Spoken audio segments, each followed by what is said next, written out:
ফাতেমা জাহরার মারিফত তিনি বুঝিয়েছেন, ফাতেমা তো বাদাতু মিন্নি, ফাতেমা আমার টুকরা, আমার অংশ, আমার জুদ আছে ফাতেমা।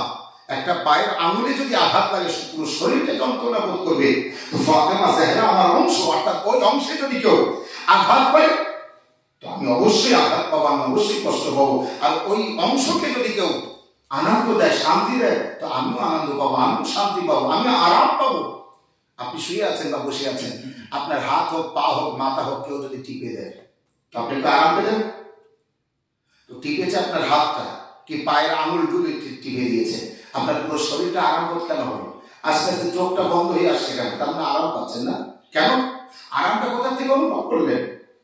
রাসূলুল্লাহ এটাই বুঝিয়েছেন, ফাতেমার শান্তি আমার শান্তি, ফাতেমার সন্তুষ্টি আমার সন্তুষ্টি, ফাতেমার আজিয়াত আমার আজিয়াত, ফাতেমার কষ্ট আমার কষ্ট, ফাতেমার দুঃখ আমার দুঃখ, ফাতেমার ব্যথা আমার ব্যথা। যে ফাতেমাকে ব্যথা দেবে সে আমাকে দেবে, সে ফাতেমাকে কষ্ট দেবে সে আমাকে কষ্ট দেবে, যে ফাতেমাকে দুঃখ দেবে সে আমাকে দুঃখ দেবে, যে ফাতেমাকে নারাজ করবে সে আমাকে নারাজ করবে, যে ফাতেমাকে অসন্তুষ্ট করবে সে আমাকে অসন্তুষ্ট করবে। কিন্তু শুনে রাখো, আমার মেয়ে ফাতেমাকে যদি কেউ আনন্দে রাখো তো জানবে আমি মুহাম্মদ তার থেকে আনন্দে আছি।